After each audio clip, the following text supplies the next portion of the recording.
하나님의 은혜로라는 제목으로 함께 말씀을 나누겠습니다.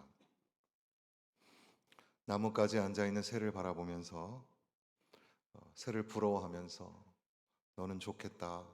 너는 가벼워서 천국에 갈 수 있으니 좋겠다. 나는 너무 죄가 많아서 죄가 무거워서 걱정이다. 이것은 존 버년, 철로 역장의 저자였던 존 버년이 고백한 글입니다. 그가 예수님을 믿고 회심한 후에 1년이나 넘게 계속해서 고민하고 고통스러워한 것은 자기의 죄 때문이었습니다. 이 죄책감에 무거워서 힘들어했던 시간들이었습니다.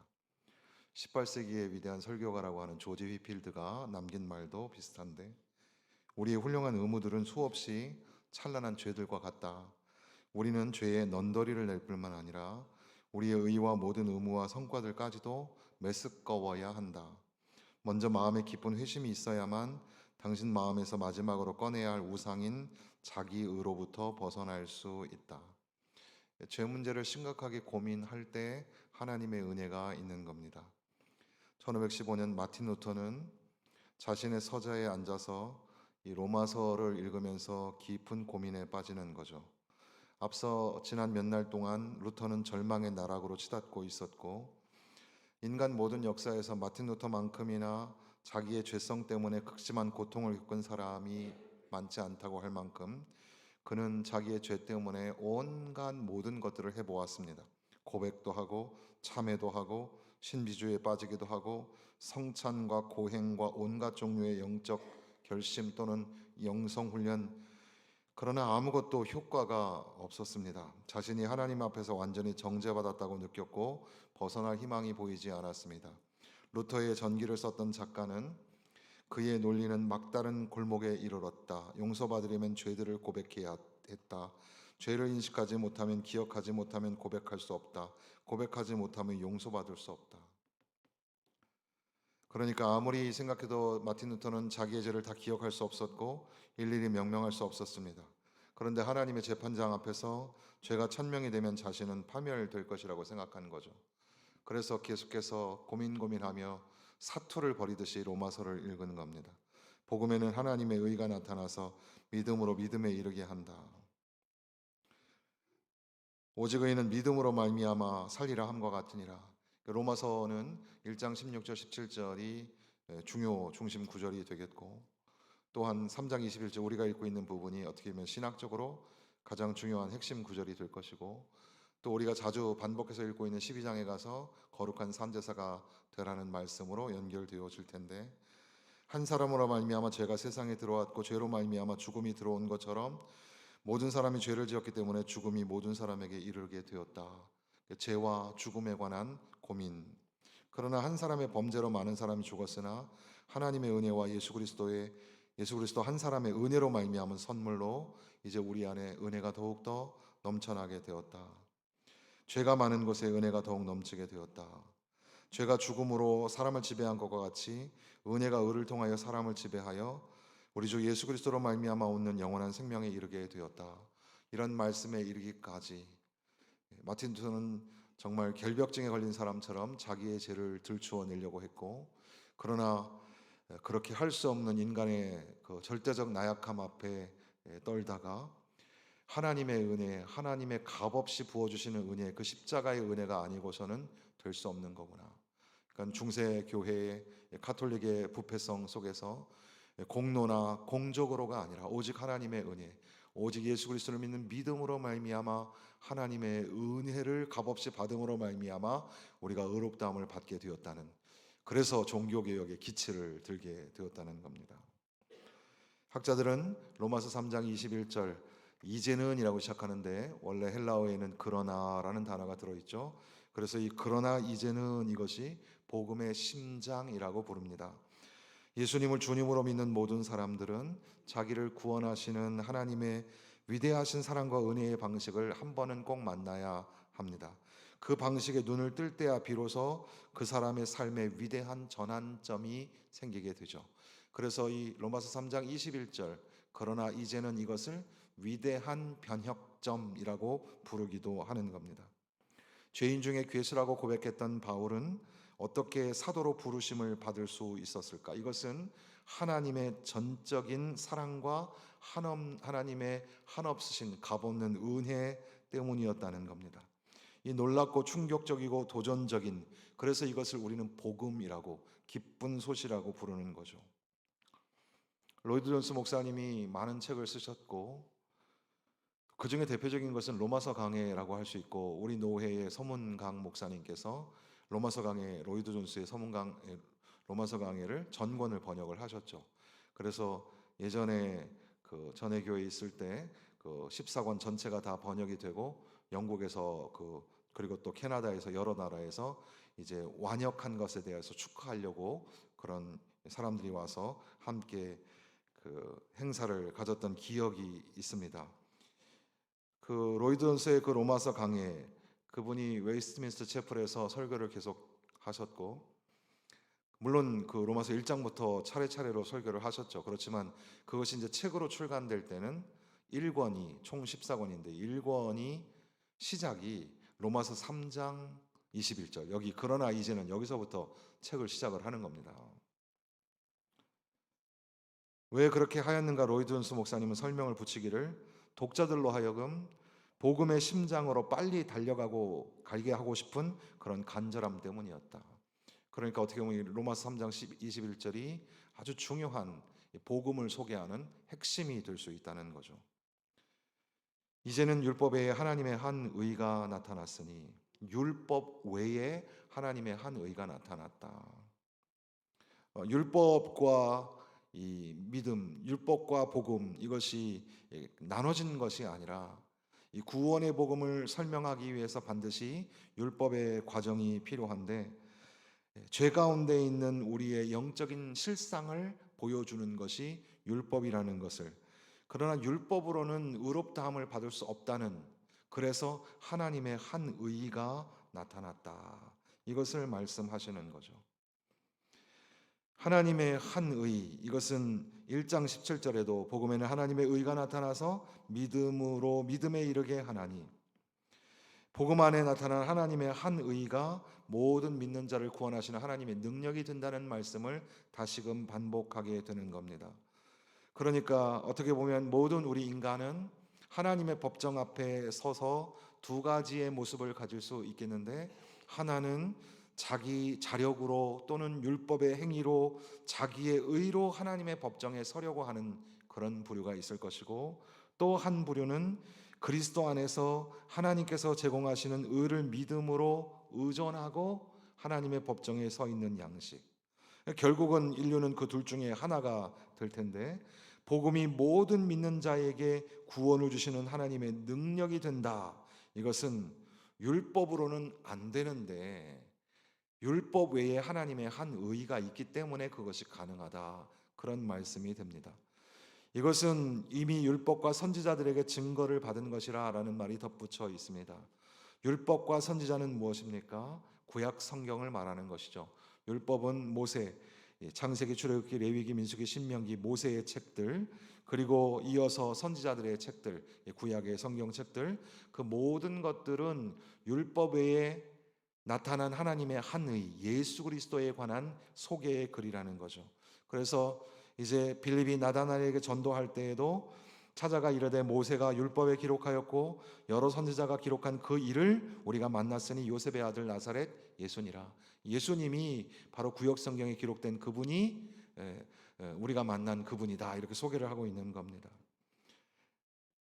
모세를 필두로 하여서 구약에 있는 모든 내용들, 결국 구약 성경에 뭐 여러 가지 의미가 있겠지만 그것을 크게 뭉뚱그려서 두 개의 목적이 있다면, 하나는 죄 가운데 있는 백성들의 영적인 그런 악독함을 고발하고 하나님의 심판의 현실에 눈을 뜨게 하는 것, 동시에 또 하나는 장차 오실 하나님의 아들 예수 그리스도를 믿음으로 말미암아 구원을 주시는 하나님을 경외하고 믿게 하는 일, 그 두 가지의 목적을 가지고 있다고 할 수 있을 겁니다.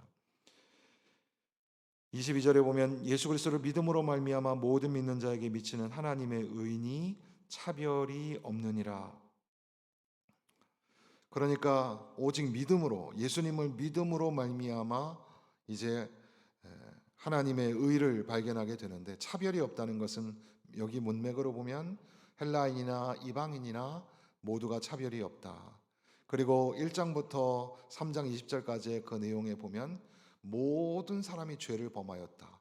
그 인간의 죄를 지은 인간의 실상을 보고하죠. 그래서 의인은 없나니 하나도 없으며라고 2장 10절에도 기록이 되어 있습니다. 그 모두가 다 차별 없이 믿기만 하면, 예수 그리스도를 믿는 믿음이 있으면 하나님의 의가 세워지게 된다는 말씀입니다. 그러니까 믿는다는 건 우리가 의지적으로 뭔가 믿어야 되겠다, 우리 인간의 편에서 보면 그렇게 생각이 들지만, 사실 믿음이라는 것은 믿어야 할 어떤 그 대상이 있을 때 그것으로부터 우리는 믿음이란 단어를 생각하게 되는 거이죠. 그러니까 우리가 뭔가를 믿어야지 이렇게 우리의 힘으로부터 오는 게 아니라, 어떻게 보면 믿음은 믿게 하여지는 것은 그 대상이 있기 때문에, 그래서 우리는 믿음을 선물이라고 설명하기도 합니다. 내가 어떤 사람을 겪어보니까 그 사람 정말 믿을 만한 사람이다, 그 사람을 믿기 전에 그 사람을 겪어본 일이 있습니다. 그것이 어떤 믿음의 관계 속에서 내가 누군가를 신뢰하기 전에 그 사람이 믿을 만한 사람인가, 그 사람이 이미 믿을 만한 사람인데 내가 이제 신뢰하게 되어서 그런 이 믿음의 관계를 설명할 때 우리가 한번 고민하게 되는데, 사도행전 3장 16절에 보면 그 이름을 믿음으로 그 이름이 너희가 보고하는 이 사람을 성하게 하였나니 예수로 말미암아 난 믿음이 너희 모든 사람 앞에서 이같이 완전히 낫게 하였느니라. 예수로 말미암아 난 믿음이라고 표현하죠. 그러니까 예수님이 계시기 때문에, 그 예수님이 우리 앞에 계셔서 그분이 우리를 위하여 십자가에서 죽으셨기 때문에, 바로 그 예수님 때문에 우리는 믿음을 세우게 되었고, 그 믿음은 우리의 자발적인 어떤 그 출발점이 아니라 예수님으로 말미암아 우리에게 주어지는 믿음. 그래서 그것은 믿음은 선물이라고 할 수 있는 겁니다. 그런데 이 말씀을 조금 더 깊이 있게 살펴보기 위하여 23절과 24절을 읽게 되는 겁니다. 모든 사람이 죄를 범하였음에 하나님의 영광에 이르지 못하더니, 이 두 절의 말씀이 복음의 전체를 붙들고 있는 축과 같다고 설명하기도 합니다. 성경 전체가 말하는 하나님의 복음을 압축하는 내용인데, 그러니까 첫 번째는 하나님 앞에서의 인간의 죄와 그로 인한 영적인 실상, 그리고 두 번째는 인간을 향하신 하나님의 구원의 실제. 다시 말하면 하나님의 진노 아래 있는 인간의 죄악적인 참상, 그리고 인간을 구원하시는 하나님의 은혜의 방식과 하나님의 열심, 이것이 23절 24절에 기록이 되어 있는 겁니다. 모든 사람이 죄를 범하였음에 하나님의 영광에 이르지 못한다. 모든 사람은 너나 할 것 없이 다 죄를 지은 존재입니다. 그래서 1장 18절부터 3장 21절까지 긴 내용을 통해서 인간의 죄의 실상을 쭉 열거하였던 겁니다. 결국 죄는 본질적으로 하나님을 대항하여 거스르는 것을 말합니다. 그래서 결국 그 죄로 인하여 하나님의 진노 아래 있게 되었다고 말씀하시는 거죠. 이 로마서는 우리가 일생에 있어서 반드시 한 번은 꼭 읽어야 되는 성경이죠. 기독교의 뼈대, 기독교의 신앙 교리의 뼈대가 되는 말씀들입니다. 어떻게 보면은 로마의 성도들을 위하여 기본적인 교리를 기록한 것이지만, 그러나 성경의 다른 그 장르, 그러니까 이학이라든지 역사라든지 또는 서신서라든지 그런 장르하고는 다르게 굉장히 그 논리적이고 논문을 읽듯이 그렇게 되어 있기 때문에 쉬운 듯 보이지만 굉장히 어렵습니다. 그래서 한 단어 한 단어, 한 문장 한 문장을 곱곱이 씹으면서 반드시 우리가 읽어야 될 말씀입니다. 모든 사람이 죄를 범하였다. 모든 사람이 예외 없이 자력으로는 다 하나님의 진노를 받아 형벌을 받게 되었다, 이런 말씀인데, 하나님의 영광이 이르지 못하였다는 말씀은 칼빈은 하나님의 인정과 칭찬을 받지 못하는 상태로 설명을 합니다. 바리새인들로 대표되는, 우리 인간은 눈에 보이지 않는 하나님께는 인정받는 것보다 눈에 보이는 사람들에게 인정받는 거에 더 많이 관심이 있죠. 사람들에게 인정받으려고 하지만 완전하신 전능하신 하나님 앞에 인정받는 게 훨씬 더 중요한데, 하나님의 영광에 이르지 못했다는 것은 하나님이 인정하시는 그런 의로움을 받을 수 없는 그런 존재라는 사실이죠. 그런데 이제 하나님께서 의롭다 하여 주셨다. 그리스도 예수 안에 있는 속량으로 말미암아 하나님의 은혜로 값없이 의롭다 하심을 얻게 하셨다 말씀하시는 겁니다. 의롭다 하심을 얻었다라는 것은 하나님이 의롭다 하고 선언을 하시는 겁니다. 그래서 존 파이퍼 목사님의 설교 내용 들어보니까는 We are not justifier. justification이라는 말이 칭의라는 말인데 우리는 의롭게 하는 자가 아닙니다. We are being justified. 그래서 우리는 의롭다 함을 받은 사람들입니다. 이렇게 설명하죠. 그 말이 담는 게 뭐냐 하면 우리 스스로는 의롭다 함을 입을 수 없지만 하나님이 우리를 의롭다 하셔야지만 우리가 의롭다 함을 얻을 수 있다는 말입니다. 하나님의 법정을 배경으로 하는데 하나님의 법정에서 재판장이신 하나님께서 그 앞에 서 있는 사람들을 향하여 판결을 내리시고 의롭다 하시는, 여기 헬라어의 디카이오라는 말이 의롭다함이란 말인데요. 그렇게 의롭다 하나님이 선언을 해주셔야 되는 겁니다. 근데 우리가 한번 곰곰이 생각해야 할 것은 창조자이신 하나님, 전능자이신 하나님이 우리 인간을 세워놓고 그 하나님의 기준에서 너는 의로운 사람이야 라고 인정을 받으려면 우리가 어느 정도로 거룩해야 될까요? 어느 정도로 우리가 완벽해야 하나님에게 인정을 받을 수 있을까요?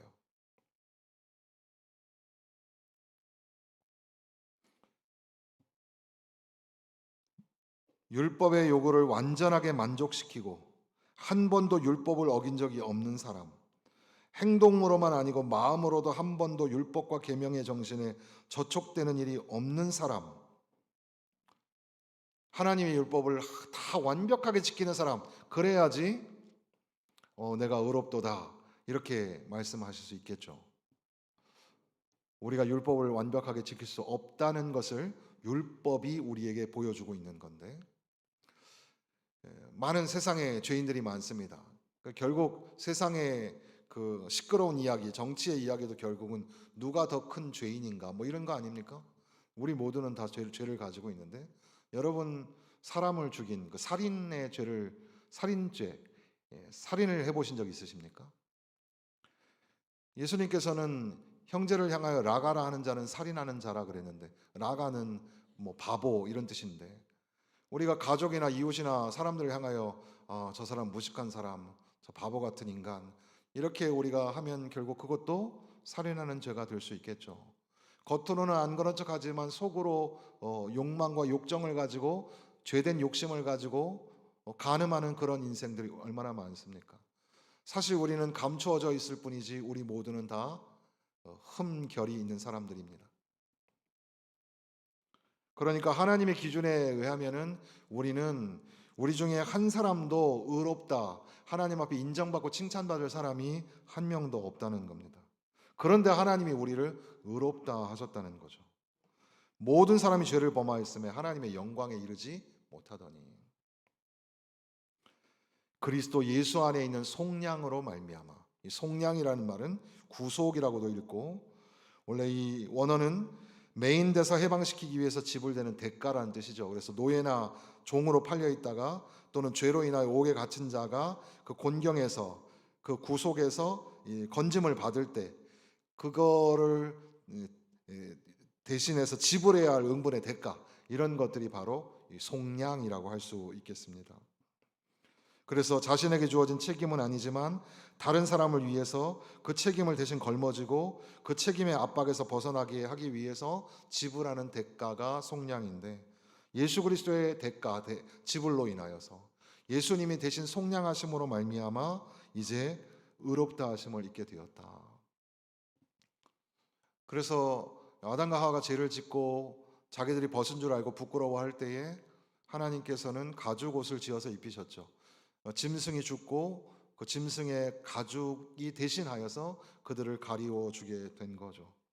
그러니까 어떻게 보면 그것도 희미하게나마 이 구속의 경륜을 보여주는 그런 섬광과 같은 것이 가죽옷이었을 겁니다. 그것은 아벨의 제사, 아벨의 죽음을 통하여 나타난 그런 모습, 그리고 이제 그 이후로 구약 시대에 소나 염소나 양이나 무수한 짐승들이 죽어가면서 사람의 백성의 죄를 대신하여 제사를 드리는 제사와 성막의 모든 율법의 내용들, 그 모든 것들이 결국은 예수님, 이 히브리서에서는 결국 그것이 예수님을 소개하는 것, 이 장막은 현재까지의 비유니 이에 의지하여 드리는 예물과 제사가 섬기는 자로 그 양심상으로 온전하게 할 수 없나니 이런 것은 먹고 마시는 것과 여러 가지 씻는 것과 함께 육체의 예법만 되어 개혁할 때까지 맡겨둔 것이니라. 우리가 신령한 식물을 먹었고 신령한 음료를 마셨으니 이는 저희를 따르는 신령한 반석으로부터 마셨음에 그 반석은 곧 그리스도시라, 이렇게 말씀합니다.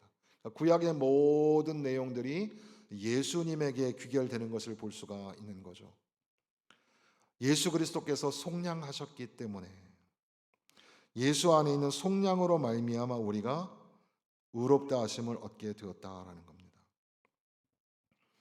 의인은 없나니 하나도 없다. 우리 모두는 다 죄인인데 예수님께서 속량해 주심으로 말미암아 하나님의 은혜를 값없이 얻게 되었다는 거죠.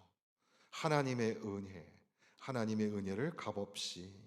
이 은혜라는 것이 그걸 받을 만한 조건이 없는 자에게 아무 대가도 요구하지 않고 베푸는 호의입니다.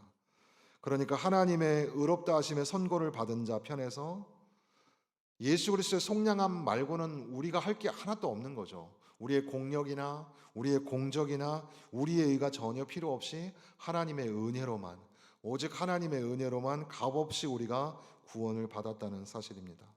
그래서 사도 바울은 항상 하나님의 은혜를 자랑하죠. 내가 나된 것은 하나님의 은혜로 된 것이니 내게 주신 그의 은혜가 헛되지 아니하여 내가 모든 사도보다 더 많이 수고하였으나 내가 한 것이 아니요 오직 나와 함께 하신 하나님의 은혜로라. 하나님의 은혜는 바로 예수 그리스도 안에 속량으로 말미암아 우리에게 주어진 혜택인 겁니다. 하나님의 값없는 은혜로 우리가 의롭다 하심을 받았다. 그래서 옥하는 목사님의 이 본문 설교를 보니까는 성도들을 향하여서 여러분, 우리의 죄가 완전히 사하여진 것을 믿으십니까? 하니까 아멘 그렇게 하는데, 정말로 그렇게 믿으십니까? 하니까 이제 조금씩 헷갈리는 거예요, 성도들이. 사실 이 내용은 우리가 익히 들어서 알고 있는 내용이지만 사실 우리 인간편에서 생각해 보면 이게 참 쉬운 문제는 아닙니다. 우리는 여전히 죄를 짓고 있고 죄의 영향력 아래 살아가고 있기 때문에 우리 죄가 완전히 씻김을 받았습니다라는 선언 앞에 우리가 그걸 믿어야 되면서도 동시에 믿을 수 없는 그 불안함이 우리 가운데 있는 게 사실이죠.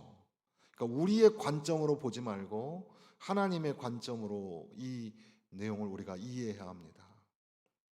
그러니까 우리의 입장으로 놓고 보면 우리의 죄의 그 연약함, 죄의 실상을 보게 되는데, 그러나 하나님, 전능하신 하나님, 그 아들이신 예수 그리스도께서 우리에게 오셔서 율법을 성취하고 율법을 완성하기 위하여 십자가 위에서 당신이 제물이 되어 죽으셨다는 사실, 그 예수님은 완전하시다는 사실. 그러니까 나는 불완전한 존재이지만 예수님은 완전하신 분이신데 그 예수님이 십자가에서 죽으심으로 말미암아 내 죄를 사하여 주셨다는 사실, 거기에 우리가 무게를 실을 때 우리는 죄에서의 자유, 죄책감으로부터의 자유를 누릴 수 있게 되는 겁니다. 하나님의 은혜로 값없이 주어진 것, 바로 예수님의 속량하심 때문이라는 사실이죠. 그러니까 은혜라는 말은 그냥 가볍게 쓰는 말이 아니죠. 좋은 게 좋은 거지. 뭐 우리 하는 일들 다 잘 되니까 이거 다 하나님의 은혜야. 하나님이 우리에게 베풀어 주신 은혜야. 사실은 은혜라는 말을 생각할 때마다 우리 잊지 말아야 할 것은 우리의 죄라는 겁니다. 하나님은 우리가 죄를 짓고 있는 걸 아시는데, 죄를 짓고 있는 중에도 하나님은 우리를 참고 인내하시고 더 인내하시고 길이 참으시는 중에 하나님의 그 열렬하신 우리를 향하신 사랑, 그 하나님이 세상을 이처럼 사랑하사 독생자를 내어주셔서 이 땅에 성육신하신 예수 그리스도께서 십자가에서 피를 흘려 죽으시기까지, 그렇게 우리를 향하여 사랑을 보여주신 그 은혜, 그 사랑, 그러니까 하나님의 은혜의 절정이 뭡니까? 십자가라고 할 수 있겠습니다. 예수님께서 우리를 속량하시기 위해 엄청난 죄의 형벌을 감당하셨던 그 십자가, 그 십자가는 하나님이 우리에게 은혜를 베푸시기 위해서 구체적으로 하신 은혜의 행동이었다는 사실이죠. 그러니까 죄를 통해서 우리 스스로는 그 죄에서 헤어나올 수도 없는데 하나님이 친히 이 땅에 오셔서 속량의 대속의 제물이 되어 주심으로 말미암아 하나님이 우리를 의롭다 칭하여 주셨다는 사실입니다. 내게 주신 그의 은혜가 헛되지 아니하여, 우리를 의롭게 하는 은혜. 만약에 예수님의 십자가가 없었다면 어떻게 될까요? 하나님의 값없으신 그 영원하신 은혜가 없었다면 어떻게 되었을까요? 우리의 죄 문제를 해결할 수 있는 방법은 하나밖에 없습니다. 우리 인간으로서는 그 죄 문제를 해결할 수 있는 길이 도무지 없습니다. 우리가 죄인이구나, 우리는 이 죄 문제를 해결할 수 없는 존재구나, 이것을 알게 하는 것이 율법이었다는 사실입니다. 이 문제를 해결하는 것은 오직 하나, 십자가에서 우리 죄를 모두 짊어지신 예수 그리스도의 구속의 은혜, 그리고 또한 이 은혜를 확증하는 예수님의 부활하심을 믿는 것밖에는 방법이 없습니다. 로마서 4장 25절에 보면 예수는 우리의 범죄한 것 때문에 내어줌이 되었고 또한 우리를 의롭다 하시기 위하여 살아나셨느니라 말씀합니다. 우리가 죄를 지음으로 인하여서 주님이 십자가에서 죽으신 바 되었으며 우리를 의롭다 하시기 위하여서 주님이 부활하셨다고 기록하고 있는 겁니다. 그리스도 예수 안에 있는 속량으로 말미암아 하나님의 은혜로 값없이 의롭다 하심을 얻은 자 되었느니라. 로마서 3장 23절 24절은 너무나 중요한 말씀이죠. 존 파이퍼 목사님은 설교 중에 이 본문의 말씀을 설교하면서 청중들을 향하여 O sinners, 오 죄인들이여, 하나님의 영광을 가린 죄인들이여 라고 청중을 향하여 부르면서 다시금 사명을 회복하고 자유를 얻기를 원하십니까? 영원한 푸른 초장과 잔잔한 물가에서 참으로 진정한 쉼을 얻기를 원하십니까? 그렇게 묻고, 그렇다면 아무런 대가도 지불하지 않고 아무런 공로도 세우지 않은 채 완전히 무력한 상태로 예수 그리스도에게로 돌아가서 그분의 전적으로 자유롭고 주권적인 은혜를 신뢰하고 소중히 여기십시오. 이렇게 설교하였습니다. 저는 거기에다 덧붙여서, 사랑하는 성도 여러분, 하나님의 백성, 거룩한 무리가 되시는 성도, 예수 그리스도를 따르는 예수님의 제자가 되는 저와 여러분, 우리 모두 하나님의 은혜로 살아가야 합니다. 그 은혜, 값없이 선물로 우리에게 주신 그 은혜로 우리는 의롭다 하심을 얻었으며 죄에서 자유를 얻었으며 사망 권세를 이기는 승리를 얻게 된 겁니다. 예수 그리스도를 믿는 믿음으로 예수 그리스도가 우리를 의롭게 하시기 위하여 이제 십자가에서 대속의 제물로 죽으신 것, 그 십자가를 믿는 믿음, 그 십자가의 사랑, 그 은혜로 살아가야 될 줄로 믿습니다. 십자가의 사랑, 십자가의 은혜가 아니고서는 하나님 존전에 나가 예배할 수가 없는 겁니다. 우리가 직분을 받거나 봉사를 하거나 섬기는 것이 무익합니다. 순서가 잘못된 겁니다. 하나님의 은혜를 잊어버리지 마십시오. 직분이 있기 전에 우리는 하나님의 은혜를 받은 자 되어야 합니다. 하나님의 은혜로 우리는 하나님 앞에 나아가 예배를 드리는 겁니다. 내 힘으로, 억지로 아무리 하나님 앞에 나와도 우리의 죄성, 우리의 연약함으로는 하나님 존전에 나아갈 수 없습니다. 오직 예수 그리스도를 믿는 믿음, 우리를 위하여 십자가에서 피 흘려 죽으신 예수 그리스도를 믿는 믿음, 그 믿음으로 말미암아 우리에게 부어주신 하나님의 은혜, 값없이 부어주신 하나님의 은혜를 채울 때 우리는 하나님이 기뻐하시는 예배자가 되고 하나님이 인정하시는 봉사자가 되며 예수의 제자, 복음의 전도자가 되는 줄로 믿습니다. 하나님의 은혜를 누리며 하나님의 은혜를 기억하며 살아가는 저와 여러분 되시기를 주님의 이름으로 축원합니다.